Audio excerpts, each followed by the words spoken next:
आँखों की बीमारियों का इंजेक्शन द्वारा इलाज कितना है कारगर, कितना है असरदार, आज हम इस बारे में बात करेंगे। नमस्ते, मैं हूं डॉक्टर प्रशांत शुक्ला, एमएस, अलीगढ़ से। और आज हम डिस्कस करेंगे, बात करेंगे आँख के पर्दे की कुछ ऐसी बीमारियों के बारे में जिनका इलाज इंजेक्शन द्वारा हम लोग रोज़ आजकल करते हैं।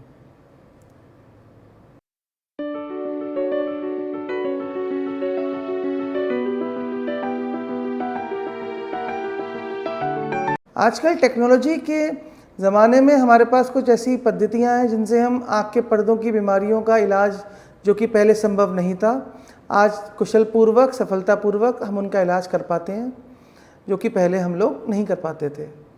आँखों में इंजेक्शन का नाम सुन के आप लोग बिल्कुल भी भयभीत ना हो, बिल्कुल भी घबराएं नहीं, क्योंकि ये एक बहुत ही कॉमन प्रोसीजर है जो कि हम आजकल रेगुलरली करते हैं। ये एक पेनलेस प्रोसीजर है, इसमें कोई पेशेंट को बहुत ज़्यादा पेन नहीं होता, कोई एडमिशन की ज़रूरत नहीं पड़ती, और ये एक बहुत ही सेफ़ प्रोसीजर है जिससे हम आँखों की बहुत सारी बीमारियाँ जिनका पर्दे में परेशानी है उसका इलाज हम सफलतापूर्वक कर पाते हैं। आँखों की कुछ ऐसी बीमारियाँ आज हम डिस्कस करेंगे जिनका हम इंजेक्शन से ट्रीटमेंट करते हैं, जैसे डायबिटिक रेटिनोपैथी।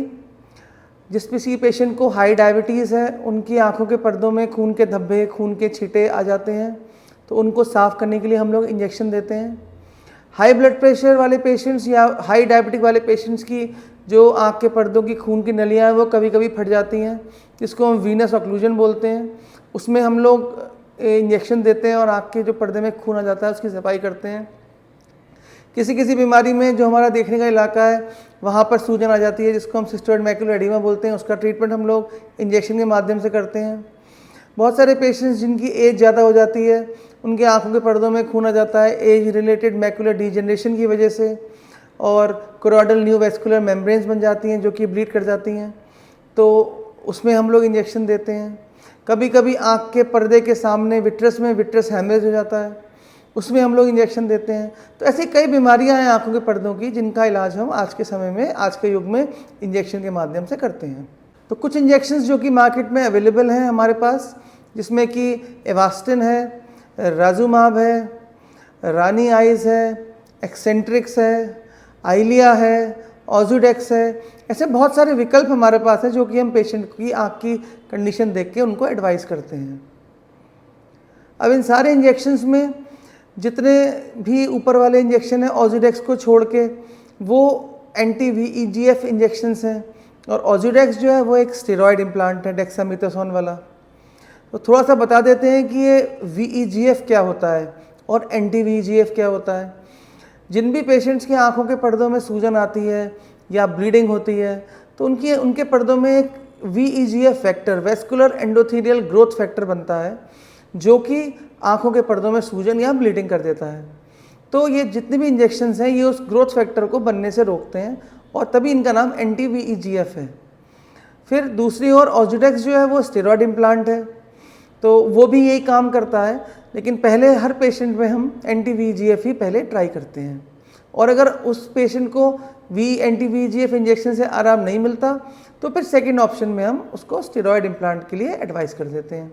अगला सवाल ये रहता है कॉमनली कि हमारी आँखों में कितने इंजेक्शन लगेंगे। तो बेसिकली जो आँख की जो बीमारी है, आँख के पर्दे की जो स्थिति है, उसको देखने के बाद ही बेटर बताया जा सकता है कि आँख के पर्दे में कितने इंजेक्शन देने की ज़रूरत पड़ जाती है। नॉर्मली 1 या 2 इंजेक्शन में पेशेंट को आराम मिल जाता है, किसी किसी पेशेंट को 3-4 इंजेक्शन की ज़रूरत भी पड़ जाती है। अब वो चीज़ डिसाइड होती है, अगर आँख के पर्दे में सूजन ज़्यादा है या किसी की डायबिटीज़ बहुत लंबे समय तक बहुत ज़्यादा बढ़ी हुई रही है, या पेशेंट अर्ली स्टेज में ना प्रेजेंट करके लेट स्टेज में हमारे पास आता है, तो ऐसे पेशेंट्स में ज़्यादा इंजेक्शन की ज़रूरत पड़ सकती है। किसी किसी पेशेंट में हमको इंजेक्शन के साथ साथ लेज़र द्वारा सिकाई भी करनी पड़ जाती है, इसको लेज़र फोटोकोआगुलेशन बोला जाता है। किसी किसी पेशेंट में इंजेक्शन के साथ लेज़र भी, और हो सकता है बड़े ऑपरेशन जिसको विट्रेक्टमी बोलते हैं, आँख के पर्दे में अगर खून ज़्यादा है तो विट्रेक्टमी करने की ज़रूरत भी पड़ जाती है। तो ये कह पाना थोड़ा सा मुश्किल है शुरुआत में कि कितने इंजेक्शन की ज़रूरत पड़ेगी, क्योंकि रेटिनल ट्रीटमेंट एक डायनेमिक प्रोसेस है, और डायनेमिक प्रोसेस में जैसे जैसे पेशेंट की आँख की बीमारी ठीक होती है उसी हिसाब से उसका फर्दर मैनेजमेंट प्लान करते हैं। तो किसी भी बीमारी का, आँख की बीमारी हो चाहे शरीर की कोई बीमारी हो, अगर वो लॉन्ग स्टैंडिंग है, बहुत लंबे समय से है, तो उसमें ट्रीटमेंट बहुत अच्छी रिकवरी नहीं होती है। या किसी पेशेंट की डायबिटीज़ बहुत ज़्यादा बढ़ी रह रही है तो भी हो सकता है कि इतना अच्छा रिकवरी ना हो। अगर पेशेंट अर्ली स्टेज में हमारे पास प्रेजेंट करता है तो उसकी रिकवरी बहुत अच्छी होती है। अगर वो लेट स्टेज में प्रेजेंट करता है, पर्दे में सूजन ज़्यादा आ गई है, पर्दे में निशान ज़्यादा आ गए हैं, तो फिर थोड़ी कंडीशन ज़्यादा ख़राब हो जाती है और रिकवरी उस हिसाब से होती है। तो कोई भी बीमारी की कंडीशन देखकर ही हम बेटर सजेस्ट कर पाएंगे कि कौन सा इंजेक्शन आपके लिए अच्छा है, कौन सी लेज़र की ज़रूरत है कि नहीं है। तो बाकी चीज़ें, जितनी भी चीज़ें हैं, वो आपकी बीमारी की जो कंडीशन है उसको देखकर आपके डॉक्टर हम लोग डिसाइड करते हैं। जितने भी पेशेंट्स डायबिटीज़ वाले हैं या हाई ब्लड प्रेशर वाले हैं, उनको नियमित रूप से रोज़ दवाई खानी चाहिए, क्योंकि ये दवाइयाँ एक बार दो बार दवाई खा के ठीक नहीं होती हैं, सिर्फ कंट्रोल होती हैं। अगर आप अपनी डायबिटीज़ और हाई ब्लड प्रेशर को कंट्रोल रखेंगे तो हो सकता है आपके आँख के पर्दे में कोई बहुत ज़्यादा मेजर प्रॉब्लम कभी हो ही ना। आप लोग रेगुलरली साल में 2 बार कम से कम अपने रेटिना सर्जन से अपने पर्दे की जांच कराइए। वो हो सकता है OCT टेस्ट की आपको एडवाइस करें। हो सकता है अर्ली स्टेज में बीमारी के शुरुआती में आपको कोई लक्षण लगे ही ना, लेकिन जो आपका आई डॉक्टर हैं, जो रेटिना का चेकअप करते हैं, उनको हो सकता है पर्दे में कोई कमी दिखे, तो आपको किसी जांच के लिए एडवाइस कर सकते हैं। उनकी बात सुनिए, क्योंकि अर्ली स्टेज में जो भी बीमारी आप ट्रीट करा लेंगे तो भविष्य में कोई बहुत ज़्यादा प्रॉब्लम जहाँ तक है नहीं होगी। किसी पेशेंट को बहुत लेट स्टेज में अगर वो प्रेजेंट करते हैं तो फिर प्रॉब्लम ज़्यादा हो सकती है। तो इसलिए अपनी पर्दे की जांच अपनी कराते रहिए, साल में 2 बार रेटिना सर्जन से दवाई खाते रहिए, अपने फिजिशियन डॉक्टर से भी रेगुलरली मिलते रहिए। आपकी आँख के लिए कौन सा इंजेक्शन अच्छा है? तो इंजेक्शन बहुत तरह के आते हैं जिनके डिफरेंट मॉलिक्यूल्स हैं। तो जितने भी एडवांस मॉलिक्यूल्स वाले इंजेक्शन हैं वो थोड़े से एक्सपेंसिव हैं।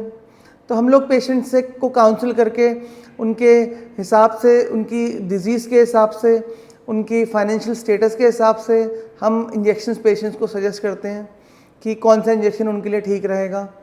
कभी कभी किसी पेशेंट ने पहले ही एंटी-VEGF इंजेक्शंस लिए हुए होते हैं कहीं और उनको बहुत अच्छा रिस्पांस नहीं मिलता है।